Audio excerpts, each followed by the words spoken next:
Hello everyone. I wanted this video to be like a catch up, like what have I been up to? Why have I not been posting videos? What are my plans for the future, So I'm gonna tell you all about that. As for the footage, I'm gonna be working on some commissions I did earlier this month. Something for you to watch, so that I can actually call this a draw with me. So, why have I not been posting many videos? The short answer is the ones that I want to post take a really long time to finish, like a Mistwind, my D&D stuff that I draw for, those take a very long time, and all the other projects that I have planned for the future that sound really fun to me also would take a very long time. Okay, so I'm just like, what do I do in order to fill in the gaps? So that's the short answer, and now I'm about to get into the long answer. I realized, hold on, I don't need to fill in the gaps. Like, why do I? If I'm putting a lot of effort into making these bigger project videos, why do I have to kind of force myself to make smaller filler videos? If I do that, I would just be giving you guys kind of low quality short videos, and I don't really want to do that. So I kind of had this realization of like, well, if I don't want to make a video right now, I don't have to make a video. And lately, I gotta admit, I gotta be transparent that I actually haven't been working on my long videos that much either. Maybe some of you can relate to this. There are just sometimes, even as an artist, that you don't want to draw. Like, it's not necessarily an art block or like an art slump. It's literally just, I do not have a desire to draw. And I think that's kind of where I am right now. Maybe because as a content creator, there's always going to be that thing in the back of my mind that tells me I need to draw because it's work. And so the psychology of it all makes me not want to draw. But then that's also different from what I'm currently feeling, because I'm even like, I don't really want to draw for myself. I kind of just want to do other things, And then I get reminded that this is a hobby. Like, at least it started out as a hobby, and hobbies have seasons, right? Like, I used to have a season in my life where I loved doing my nails. I bought all the kits and stuff for gel nails. I did that for like 3 months, and then I haven't touched it since. And one day I will have another 3 months where I'm obsessed with nails. And if you guys go back in my older videos, you can probably pinpoint those months where I was actually doing my nails. Or sometimes I'm just like, I want to play this game, and that is where I'm currently at. And I'm really happy in my spot right now with my current hobbies, because before I used to struggle with kind of like not really enjoying video games anymore, when in the past I used to really enjoy them. Like, I was an addict. Okay, I would waste away in these games, and it just made the chemicals in my brain,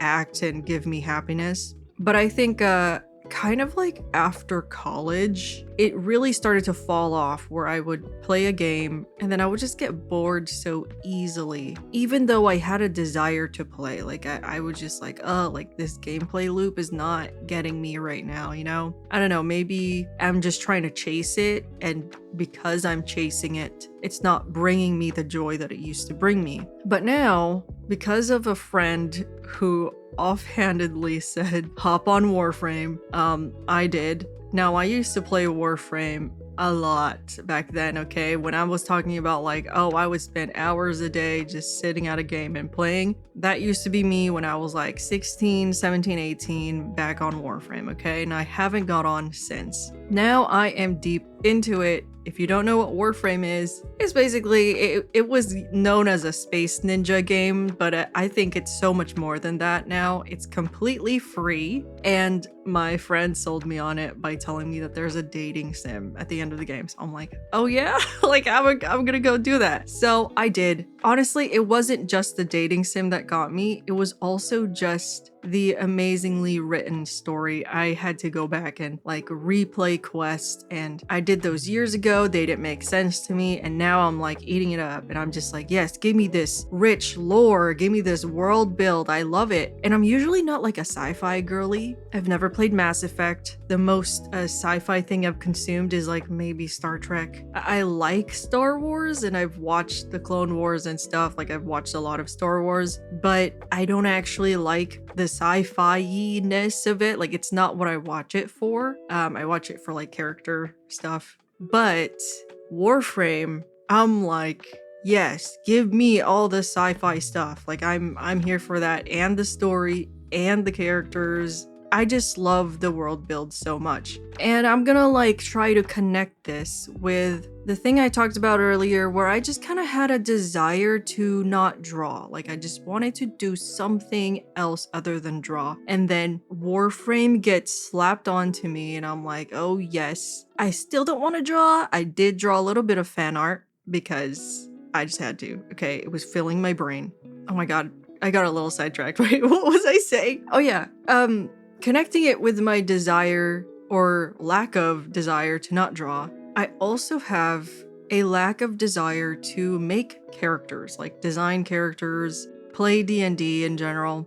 I think the source of that lack of desire has been because I have taken these hobbies of mine, drawing, character design, D&D, and I've turned it into work. I don't regret it because I do love sharing these things with you guys and like seeing what you think of it and getting you invested in these worlds that I create and characters that I create. I love doing that. I think it's the best part about doing this. You know, the community that it creates. At the same time, it does feel like work, and there's always a part of you that's like, ew, it's kind of like homework. I don't really want to do it right now. You know, I just kind of want to do something else and like separate myself from that space where I am working, right? And even outside of that, like I do play D&D, I have stuff like character designs and stuff, worlds that I make that I do not share with you guys that are like, you know, off limits, the untouchables that are too close to my heart for me to want to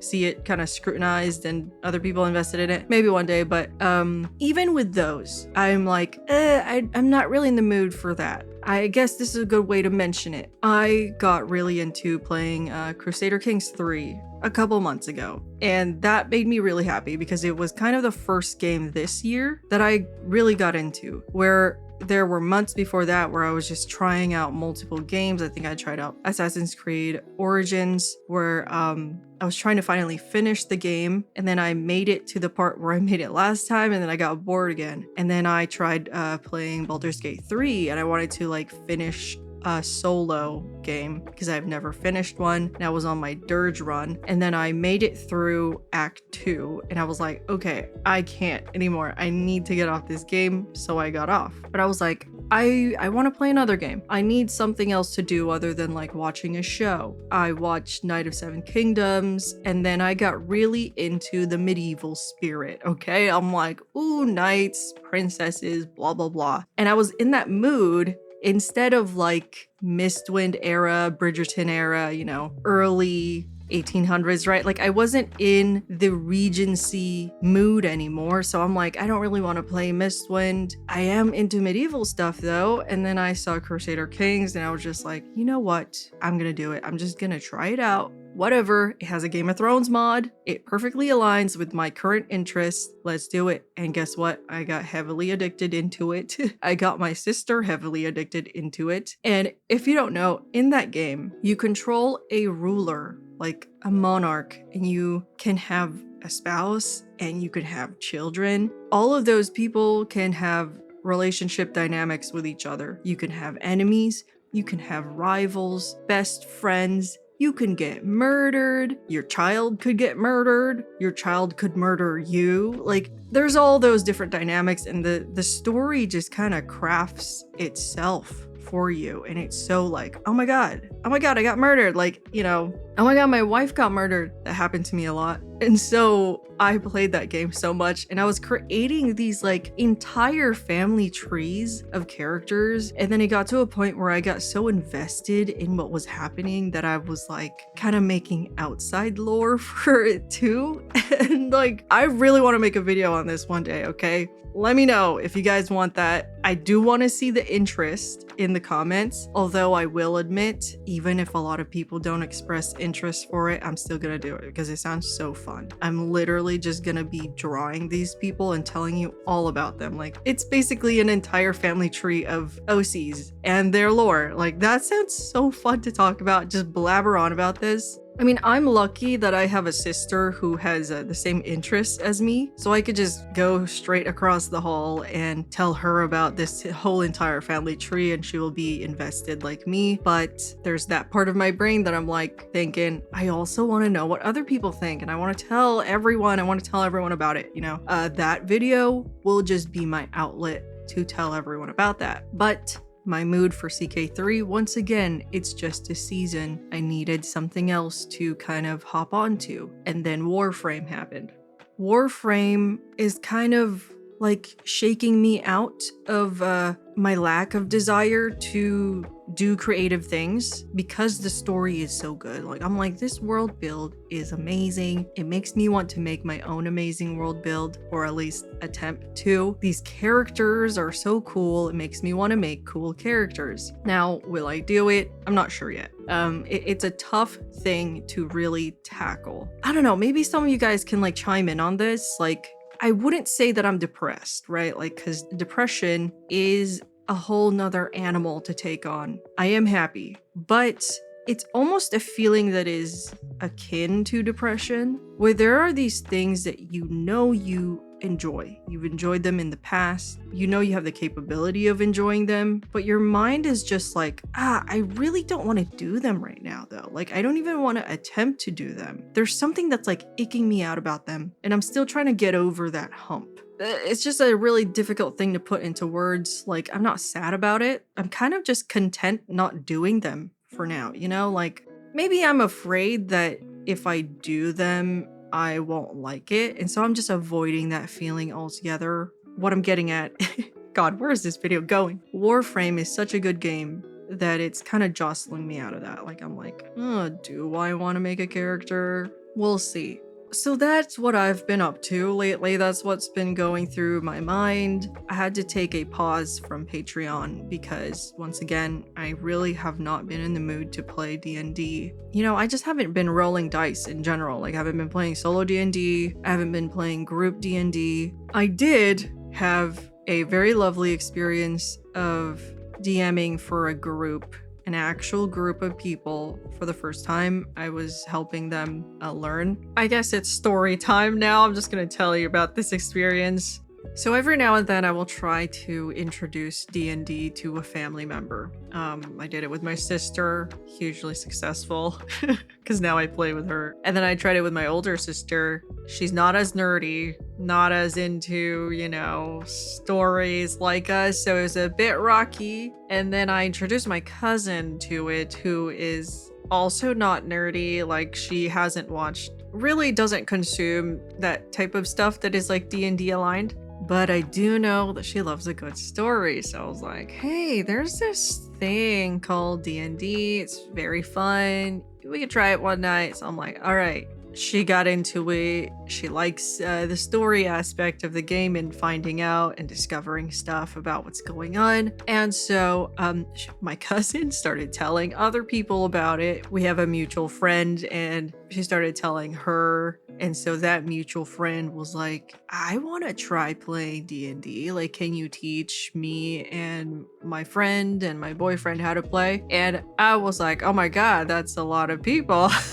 Because the most that I have DM'd for at max is 3 people, and all 3 have been my sisters, or 2 sisters and a cousin, okay? All of those are people I'm very familiar with and I can be comfortable with, right? But then now I have this friend who, you know, I'm not like entirely close to, right? But I still consider her a friend, and then her boyfriend who I've never met, and then her other school friend who I've never met. And I'm like, oh, that seems a little scary. And also it doesn't help that they're like 19 and I'm 25, and there's a certain disconnect there, you know, where I'm like realizing, oh, I'm not a teenager anymore. But I was like, that sounds hella fun. Let's do it. So we planned it out. I went full on teacher mode, okay? Like I felt like I was making a video at times, but I went on Canva. I made an entire presentation on how to play D&D to like help us out. I created my own character sheet that is a little bit more simplified than what the 2025 version is, because my god, if you have no idea what D&D is and then you saw what they gave you as a character sheet, you would be like, what am I looking at? So I didn't want to overwhelm them with that. My biggest thing was that I don't want to overwhelm people. It was still incredibly overwhelming for everyone, okay? So I tell them, hey, like, you're gonna have to really learn all these rules. It's gonna be a lot. I don't want to baby you, because if you want to be able to learn properly, then you'll have to, know all these things, but we'll go at it slowly. I'll skip some stuff that's not needed right now. And so we get there. It was a whole D&D sleepover, okay? Like the plan was the day that we get there, we make our characters that night. The next day when we wake up, we'll play a one shot. Then we go home and it'll be great. It'll be amazing. So I get there, I meet them. They're very friendly, awesome people. I do the presentation and I start introducing, like, here are the classes that you can pick from. You can be a barbarian, a fighter, a rogue, a wizard. Here are the different species that you can look like: an elf, a gnome, a halfling, or whatever, right? It was going very smoothly. And then I whipped out the character sheets and I was like, all right, it's time to roll some dice for your stats and it's time to fill these out. And that's where it kind of went downhill a little bit, because I really felt like a teacher in a classroom. I have to juggle 5 people because it was not only the 3 new people who are learning, but it was also my sister and my cousin who were helping out. My cousin had never actually learned all these rules. I've kind of just held her hand throughout all this. So she's never actually created a character herself. So she was learning too. So I'm like helping these people fill out their character sheets, and they've all chosen different things. So an elf is going to put something different. A gnome is going to put something different. A rogue is going to put something different. And a wizard has other stuff. And so it took us the entire night. All right. There was a brother in the house who had also brought in a couple friends. Hey, it's your house. It's your friends. You can do whatever you want. But man, it's a huge house. We had to use the kitchen island as our table because that was like the biggest surface that they had for all the papers and stuff. The brother and the 2 friends also decided to hang out at the same spot. Everyone was talking, and very quickly it became overstimulating.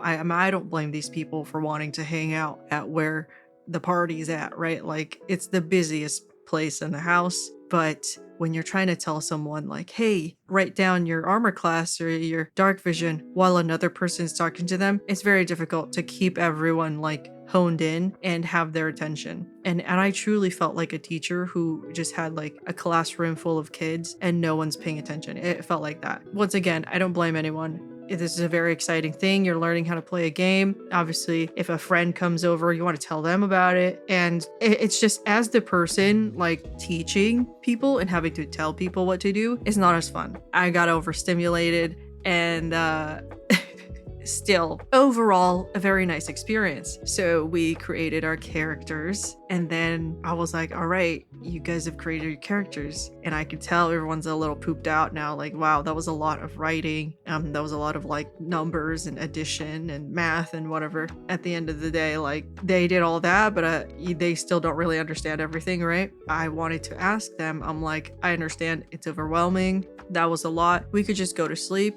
Or if you guys want, I can improvise a little session just to get you guys familiarized with rolling dice and describing your character and stuff. And they said yes, so they were down for it. So I just plopped them into a tavern and we just started playing. If I sound different, it's because I had to continue this story on another day. So I plopped them into a tavern, and this entire maybe 30-minute mini session trial run was all coming from my head. It was completely improvised. So I was just kind of letting them do whatever they wanted, and they actually had a lot of fun.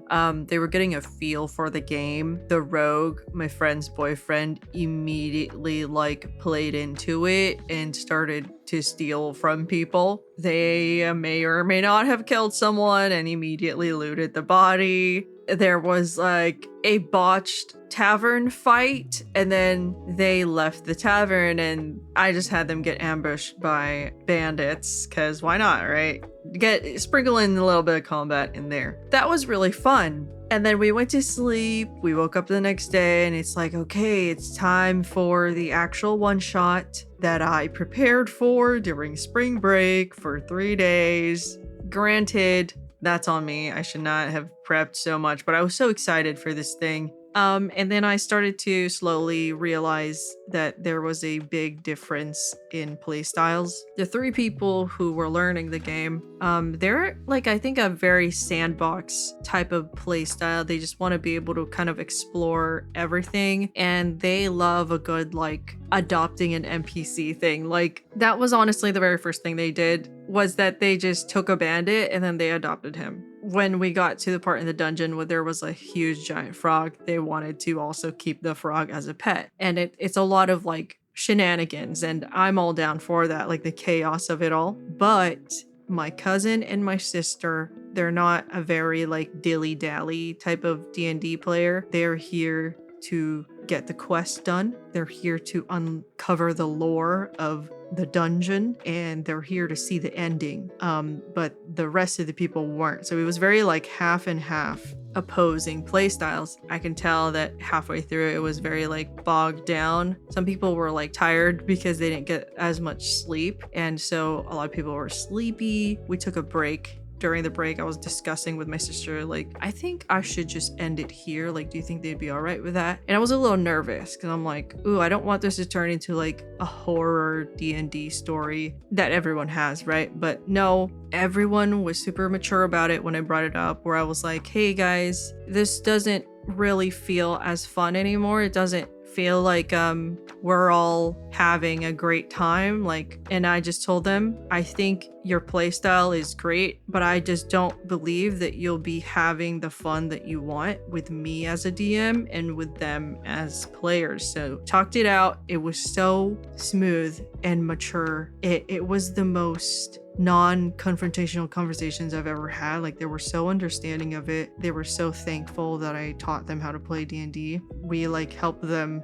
navigate through how they would approach creating their own group, like with their other friends, and like how to DM, because they would need to find a DM or learn how to. And they're like, oh, like here's some other resources. They were asking me for a copy of the character sheet that I made, and they were like, yeah, like we really want to get into this. We want to world build and we want to play. And I was like, that's so like cool, you know, like I'm happy for you. I'm happy that I taught you this. Unfortunately, I just don't think I'm a compatible DM. And they were very understanding. I'm like, oh my God, I'm so happy that this didn't turn into like a terrible, awful D&D experience, because even though it didn't quite work out the way that we all wanted it to, it still was a very like enlightening experience, you know? And I'm like, I'm so glad there are people like this in the world. Like, but yeah, that was my very first time DMing for like an actual full group of people and teaching people how to play. Although it wasn't perfect, it was still a very lovely experience.